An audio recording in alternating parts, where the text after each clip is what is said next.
ইবনা আদম লাউ বালাগাত যুনুবুকা আনানাস সামায়ে, এ আদমের ছেলে মেয়ে শোনো, তোমাদের পাপ বেশি হতে হতে হতে যদি আকাশে লেগে যায়, পাপ আর পাপ, পাপে পরিপূর্ণ আকাশ জমিন,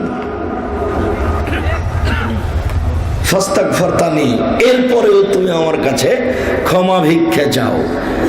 পাপের কারণে যখন তুমি আমার কাছে ক্ষমা ভিক্ষা চাও, গাফারতু লাকা, তখন আমি তোমাকে ক্ষমা করে দিই। ওয়ালা উবালি, আমি পরোয়া করি না তুমি কত বড় পাপী, আমি পরোয়া করি না তুমি কত বড় পাপী, যেভাবে ডাকো আমি সেভাবে থাকি, যেভাবে ডাকো আমি সেভাবে থাকি, তুমি কত বড় পাপী আমি পরোয়া করি না। হাদিসে কুদসি আবু যার গিফারি রাদিয়াল্লাহু তাআলা আনহু বলেন, রাসূল সাল্লাল্লাহু আলাইহি ওয়াসাল্লাম বলেছেন, আল্লাহ তাআলা বলেন, ইবনা আদম, এ আদমের ছেলে মেয়ে শোনো, ইন্নাকুম তুখতিউনা বিল-লাইলি ওয়ান-নাহারি, লাইলান ওয়া নাহারান, এ আদমের ছেলে মেয়ে শোনো, তোমরা তো শুধু খালি দিন রাত পাপ করো, তোমরা দিনে পাপ করো, রাতে পাপ করো, তোমরা দিনে পাপ করো, তোমরা রাতে পাপ করো, দিন রাত খালি পাপ করো আর পাপ করো। পাপ করার পরেও আমি তোমাদের আর একটা কাজ করি কি, যখনই আমাকে ডাকো আস্তাগফিরু লাকুম ওয়াল যুনুবা জামিয়া, তখন আমি তোমাদের সব পাপকে ক্ষমা করে দিই। তুমি যেভাবে ডাকো আমি সেভাবে থাকি, তুমি যেভাবে আশা পোষণ করো আমি সেভাবে পূর্ণ করে থাকি।